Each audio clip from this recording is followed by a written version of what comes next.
Hello साथियों, मैं सौरभ कुमार सिंह और शिक्षक बहाली के मुद्दे पर लगातार जो अपडेट आपको मिल रहा है वो ये है कि दो तीन प्रमुख बिंदु हैं जिसकी हम चर्चा करेंगे। कल एक बहुत बड़ा मामला सामने आया कि बिहार के जो शिक्षा मंत्री हैं, जो शिक्षा मंत्री थे चंद्रशेखर जी, प्रोफेसर चंद्रशेखर, उनको हटा दिया गया है। अब उनको गन्ना विभाग का मंत्री बनाया गया है।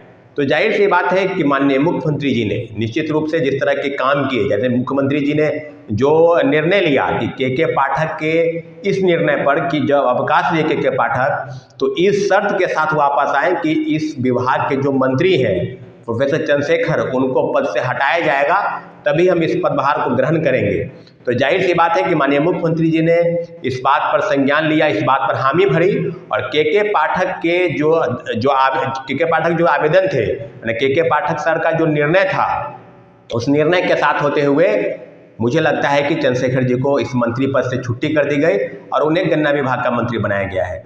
तो अब सवाल आके अटका है कि क्या के पाठक सर के उत्तरदायित्व की चिंता बिहार सरकार को है? शिक्षा व्यवस्था अगर बदलनी है तो एकमात्र बिंदु अगर किसी पर है, जिम्मेवारी है, तो के पाठक पर है।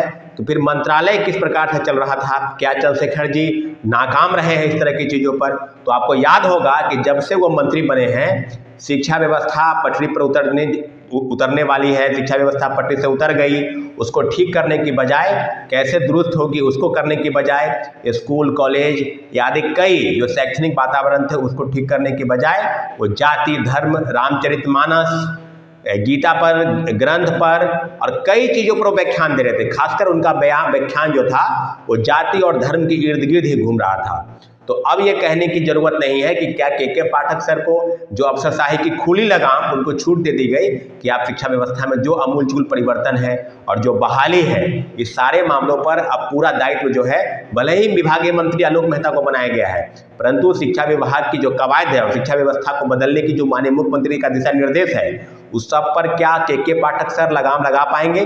तो मैं सीधे उस बिंदु पर आना चाहता हूं कि TRE-1 में जिस तरह के घोटाले हुए, जिस तरह का भ्रष्टाचार हुआ और फर्जीवाड़े के नाम पर जो शिक्षक बहाल हुए, उनको हटा तो दिया जा रहा है, उनको पकड़ा तो जा रहा है, परंतु क्या पूरक परिणाम जारी नहीं होने चाहिए थे? क्या उनके जगह पर नए कैंडिडेट, फ्रेश कैंडिडेट को मौका नहीं मिलना चाहिए था?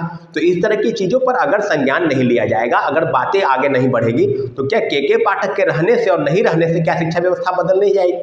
आपने के पाठक के आने से दो तीन चीज़ प्रमुख हुई है। मैं इस बात की बुरी प्रशंसा करता हूं कि 27 लाख से ज़्यादा छात्र जो स्कूल में सिर्फ आज उनका नामांकन था, वो विद्यालय नहीं आ रहे थे, जो सरकारी लाभ है वो ले रहे थे, उनका नाम काटा गया। 27 लाख, वो आंकड़ा छोटा नहीं है। इसके अलावा जो शिक्षक सिर्फ नौकरी कर रहे थे, उनको विद्यालय से न समय पर विद्यालय आना, न समय पर जाना, और जो विद्यालय की गतिविधि है स्कूल और कॉलेज की, इस गतिविधियों से उनका कोई खास मतलब नहीं था।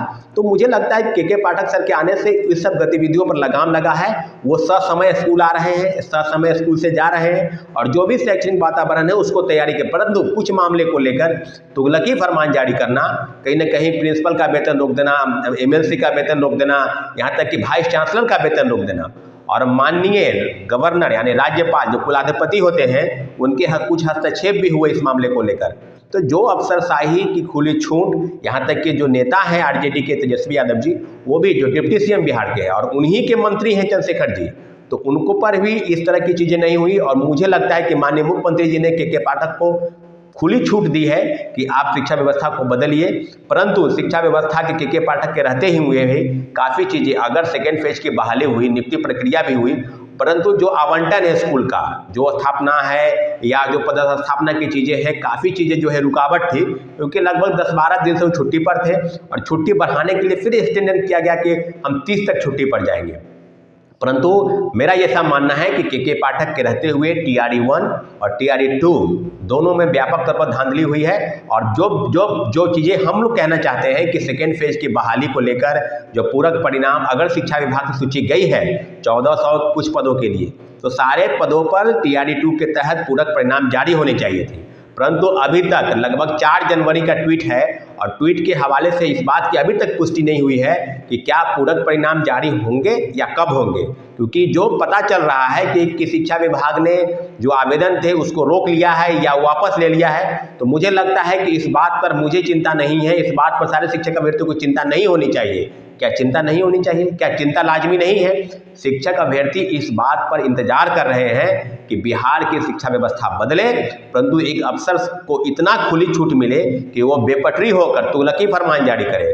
कभी धूप में आग सेकने पर कार्रवाई, कभी व्हाट्सएप चैट पर बातचीत करने पर कार्रवाई, और अभी स्कूल पर जो टाइमिंग को लेकर कुछ कार्रवाई हुई है, डीएम और कमिश्नर की तरफ से जो चिट्ठी निकाली गई उस पर भी तानातानी का जो माहौल है, इस तरह की चीज़ें। तो के पाठक और चंद्रशेखर जी का लड़ाई पहले से जग जाहिर था कि के पाठक के जो दायित्व थे और के पाठक का जो दिशा निर्देश था, इसके चलते 1 महीने से ज़्यादा तक चंद्रशेखर जो तत्कालीन शिक्षा मंत्री थे वो ऑफिस तक नहीं आए। तो सारी चीज़ें क्या के पाठक के इर्द गिर्द ही घूमेगी? के पाठक जो सेंटर है, जो सेंटर बिंदु है, क्या उसी के तरफ जो सारी शिक्षा व्यवस्था बदलेगी? अगर इस बात पर पूरी कवायद है तो TRE 1 से लेकर TRE 2 तक जो बड़े पैमाने पर फर्जीवाड़ा हुआ, उसका दोषी कौन है? उसका क्रेडिट कौन लेगा?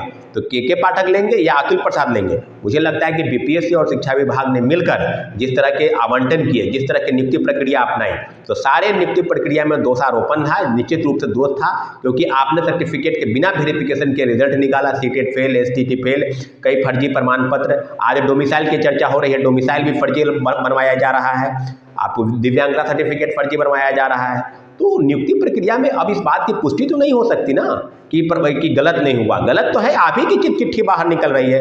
नालंदा से 300 से ज़्यादा शिक्षक गायब हैं ज्वाइनिंग करने के बाद। अभी हाल में ही थंब इम्प्रेशन लिया जा रहा है TRE 1 में।